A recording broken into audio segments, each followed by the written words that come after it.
আস্তে আস্তে জিয়াদ ভাই আপনি এসে দেখেন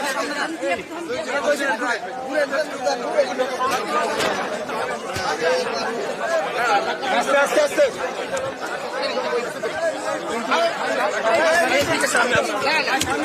রেডি রেডি রেডি রেডি যাচ্ছি যাচ্ছি যাচ্ছি বলেন মানে আপনার এই অনুভূতি আপনি প্রকাশ করেন। আমরা আজকে এই মানে এখন পর্যন্ত আমাদের এই আসনে 99টি কেন্দ্রের ফলাফল আমরা পেয়েছি। আমাদের এখানে 100টি কেন্দ্র রয়েছে। এই 99টি কেন্দ্রে সর্বমোট ফলাফল অনুযায়ী আমি প্রায় 24,000 ভোটে এগিয়ে আছি। সবকিছুর মালিক মহান আল্লাহ তাআলা, সব শুকরিয়া মহান আল্লাহ তাআলার প্রতি। মহান আল্লাহ তাআলার অশেষ রহমত ছিল দেখে আজকে আমরা এখানে বিজয়ের দ্বার প্রান্তে পৌঁছে গিয়েছি। তবে এই আসন শুধু নয়, ঢাকা শহরের টোটাল ভোট অ্যানালিসিস করে দেখতে হবে। আমরা গতকাল থেকে কিন্তু অনেকগুলা অভিযোগ যে জামাতের প্রার্থীরা তারা টাকা দিয়ে ভোট কেনার চেষ্টা করছে, টাকা দিয়ে প্রশাসনকে কেনার চেষ্টা করছে। সূত্রাপুর থানার জামাতের নায়েবে আমির টাকা বিতরণ করতে গিয়ে সহকারী প্রিজাইডিং অফিসারের সাথে টাকা বিতরণ করতে গিয়ে ধরা পড়েছে এবং 2 দিনের জেলকে তাকে কারাদণ্ড দেওয়া হয়েছে। তো আমাদেরকে এখন গভীরভাবে পর্যালোচনা করতে হবে। এই সরকার বরাবরই আমরা বলে আসছি তারা পক্ষপাতিত্বমূলক আচরণ করছে, জামাত এবং এনসিপির প্রতি তারা পক্ষপাতিত্ব করেছে। এই সরকারের উপরে আমাদের আগে থেকেই আমরা বলে আসছি। তো যাই হোক, আমাদের যে সারা বাংলাদেশে যে ধানের শীষের যে জোয়ার উঠেছে, সেই জোয়ারে বর্তমান সরকার জামাত এনসিপি সবাই মিলেও কারচুপি করে আমাদেরকে ঠেকায় রাখতে পারে নাই। আগামী দিনেও পারবেন ইনশাল্লাহ। আমরা ফলাফল পর্যালোচনা করব, কোথায় কোথায় কারচুপি হয়েছে, কিভাবে হয়েছে, বা কোথাও কোথাও ইঞ্জিনিয়ারিং হয়েছে কিনা।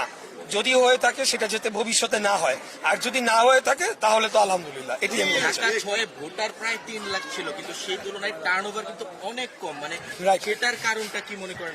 এটার কারণ আমরা মনে করি যে আমাদের যারা প্রতিদ্বন্দ্বী রাজনৈতিক দল তারা বাড়ি বাড়ি গিয়ে একটা ভয়ভীতি প্রদর্শন করেছে। বিশেষ করে মহিলারা বিভিন্ন বাসাবাড়িতে গিয়ে তারা ভয়ভীতি দেখিয়েছে এবং ভোটারদেরকে ভোট কেন্দ্রে আসতে নিরুৎসাহিত করেছে। বিশেষ করে আমাদের এখানে অনেক হিন্দু ধর্মাবলম্বী ভোটাররা রয়েছেন, তাদেরকে এক প্রকার ভয়ভীতি প্রদর্শন করা হয়েছে। কেন্দ্রে গেলে তাদের সমস্যা তৈরি হবে, তাদেরকে চিহ্নিত করে পরবর্তীতে ব্যবস্থা নেওয়া হবে, এই ধরনের ভয়ভীতি প্রদর্শন করেছে, যার কারণে ওভারঅল আর কি ভোটার টার্নআউটটা লো হয়েছে। তবে আমি মনে করি যে সামনের নির্বাচনগুলোর থেকে এটা অনেক বেশি হবে আর কি।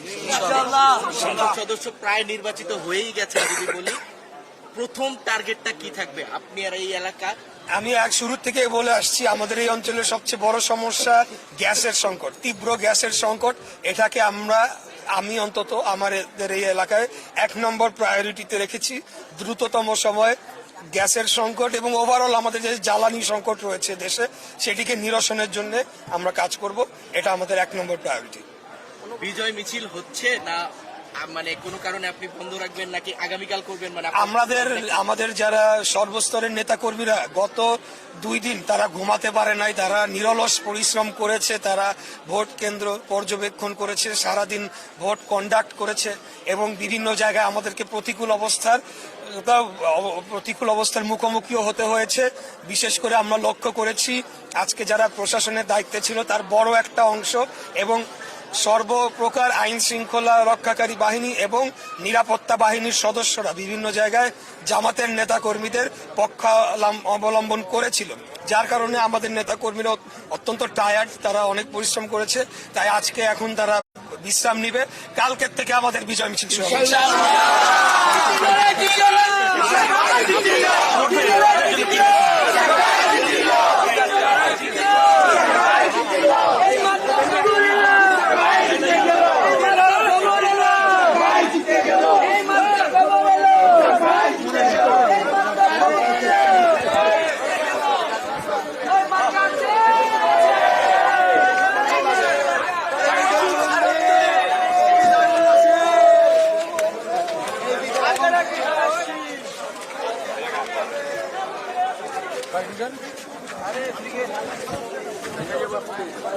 ভাই আসসালামু আলাইকুম।